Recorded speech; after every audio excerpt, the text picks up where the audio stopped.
All right, ladies and gentlemen, good evening or afternoon or morning. Today, we are going to continue our World War II unit, but we are going to shift our focus to what the United States did as World War II approached and when it started. Up to this point in the unit, we have learned about European and Asian history between 1920 and 1940, specifically how the world got closer to war in the 1920s and 30s, the rise of fascist totalitarian dictators, and then how those dictators and their actions brought the world to war in 1937 or 1939, and then how the war progressed in its earliest months and years. Today we're going to see what the United States was doing all that time. You're going to start by taking a look at this political cartoon over here on the right, looking for symbols, recording what you see, and then trying to figure out what the artist's message is or was. Take a minute to do that, and then come back here, and we'll get started.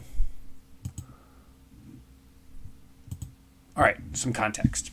So recall that at the end of World War I, the United States and the United States' foreign policy basically was to avoid international conflict in any way that it could, and in every way that it could.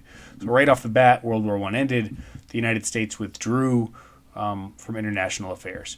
The United States decided not to sign the Treaty of Versailles so that it didn't have to join the League of Nations, because Americans overall, in general, were concerned that being in the League of Nations would bring the United States into foreign conflicts.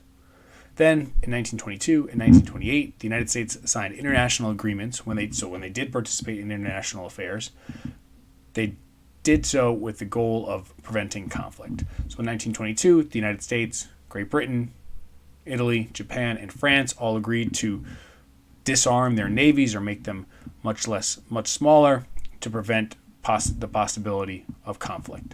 In 1928, the United States entered into an international agreement called the Calabrian Pact, in which the United States promised that it would not use war or conflict or fighting to solve problems.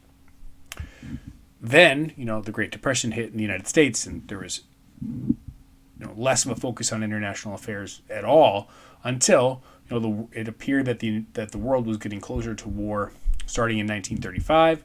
And from 1935 to 1937, the United States passed a series of neutrality acts so that the United States would not be drawn into an international conflict.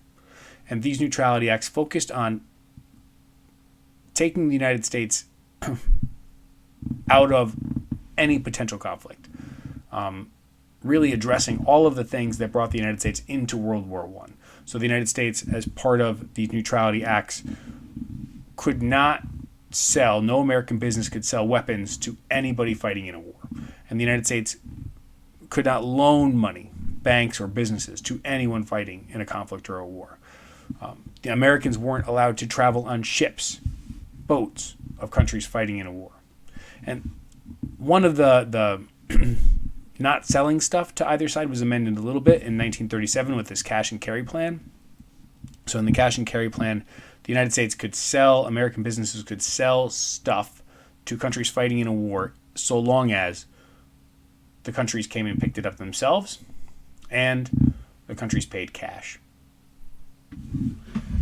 And that basically, the American foreign policy was like, if we're not involved in foreign affairs, if we can stay out of everyone's business, we won't be in any sort of conflict. Now, that was sort of problematic because everywhere else in the world, conflict was coming or had happened. Japan invaded Manchuria in 1931. Mussolini and Hitler, when they came to power, spoke about expanding their borders, and then actually did in Italy's case by invading Ethiopia, and in Adolf Hitler's case by taking a lot of territory surrounding Germany. And really, the United States was, by passing the Neutrality Acts from 35 to 37, was kind of saying, whatever, you guys do what you want, everything is fine. And that brings us to this cartoon. This cartoon was actually published in 1941, but Dr. Seuss was in general critical of that American position to not be involved, especially pertaining to Nazi Germany. So in this cartoon, you've got a train at the top of the page here, barreling towards these two guys standing on the tracks. One guy looks pretty nervous. The other guy says, look, no, the train's not going to hit us. There's this diversion that it's going to take. Now, if we break down the symbols, this train is Nazi Germany barreling towards the United States. A lot of Americans throughout the 1930s, wanted the United States to avoid going into war with Nazi Germany, with fascist Italy, or the Japanese military government in Asia or Europe. They had this America First platform or idea. They said, we'll take care of the United States here in the Atlantic Ocean and the Pacific Ocean. They'll protect us. Dr. Seuss was very critical of this position, and that's evident because this train track right here, this diversion track, is not stopping, was not going to stop Nazi Germany from attacking the United States. And that was his perspective and his point of view. And as World War II unfolded, that sort of shifted American public opinion as well. So like in 1939, people in the United States became increasingly concerned with the military victories of Nazi Germany, Italy, and Japan. That Germany invaded Poland in September of 1939 and forced Poland to surrender in just a few weeks was a big deal. Japan was winning battles in China and taking more and more territory. And the United States was becoming concerned in 1939, especially Franklin Delano Roosevelt. So in 1939, Congress, seeing that there was concern amongst the American people about this axis of evil, Japan, Italy, and Germany winning battles and taking territory and making gains, amended their cash and carry policy so that the United States could sell military goods on a cash and carry policy or cash and carry basis to countries fighting in the war, namely the Allied powers, namely Great Britain, France, and China. Now, in 1940, things got worse for those countries, for Great Britain, France, and China, especially in Europe. In 1940, Nazi Germany began invading more countries and territories after forcing Poland to surrender in 1939. They took the winter off, basically, and then in the spring began invading other territories. Belgium to the west, the Netherlands to the north, more and more territory taken by the Nazis. France was supposed to be a superpower, a country that could stand up to Nazi Germany. They surrendered after just 6 weeks of fighting. And in the process of surrendering to Nazi Germany, Great Britain suffered a serious loss as well. They sent in their troops to support the French in the northern part of France. When it became pretty clear that they weren't going to be able to stave off or stop the Nazi onslaught, they had to evacuate their soldiers, their army, out of the northern part of France, and in the process sustained huge losses. And then, after France surrendered, basically the only country that Nazi Germany had to defeat before setting their eyes on the United States was Great Britain.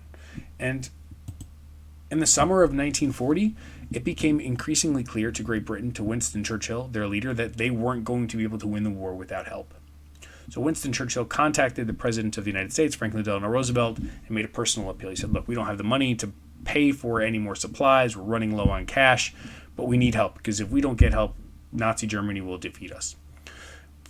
President Roosevelt had promised the American people, though, in the summer of 1940, as part of his campaign for re-election, he said, I'm going to keep us out of a conflict. I'm going to keep us out of war. Plus, he couldn't just send supplies to Great Britain without breaking the law. So he found a loophole. In September of 1940, Roosevelt negotiated a deal with Winston Churchill, and as part of that deal, the United States sent 50 naval destroyers, these sorts of ships right here, to Great Britain. But Great Britain didn't pay for them. Instead, there was a trade. Great Britain allowed the United States to build air and naval bases in Jamaica, the Bahamas, St. Lucia, Trinidad, Antigua, and British Guyana, which were all British colonies at the time. And because the United States wasn't, getting money, Great Britain wasn't paying for these military supplies, it was like a loophole in the neutrality acts that existed in the United States. So this brought the United States very clearly on the side of the Allied powers in World War II, namely Great Britain. and also against this other set of countries. The other set of countries that they were going against obviously were Germany, Italy, and Japan. And Germany, Italy, and Japan saw the United States becoming involved in the conflict, and they actually, in 1940, after the Destroyers for Bases deal, they came out and made a military alliance with each other. We know about this from the last lesson we had, but they all agreed with each other to defend themselves, to aid each other if a country that wasn't involved in the war made an attack on one of them. And really they were talking to the United States, because the United States was the only country in the world not involved in World War II at that time.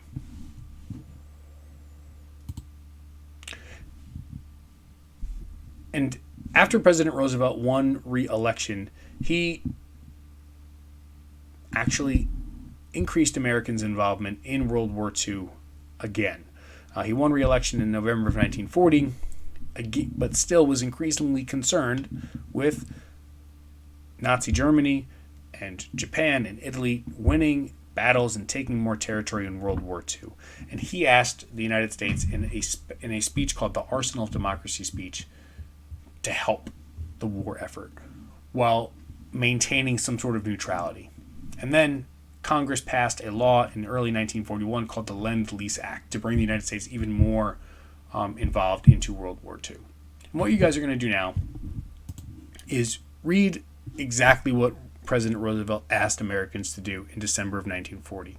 So you're going to click on this link, you're going to open up the speech, Arsenal for Democracy, do the best you can to read it, and answer these 4 questions. On Friday, I'm actually going to post another video reading this speech with you, annotating it as we go so that it's easier to answer these 4 questions. And then you can look at the Lend-Lease Act, which was passed in 1941. You can look at some pictures to see what the Lend-Lease Act actually did, and then you're going to answer this question here. Make it bold so it doesn't get lost. And that's what we're going to do to see how the United States responded to World War II as it started. That's it for now. I'll talk to everyone soon. I hope you're all doing well. Any questions or concerns, make sure you send me an email. Otherwise, I'll see you soon.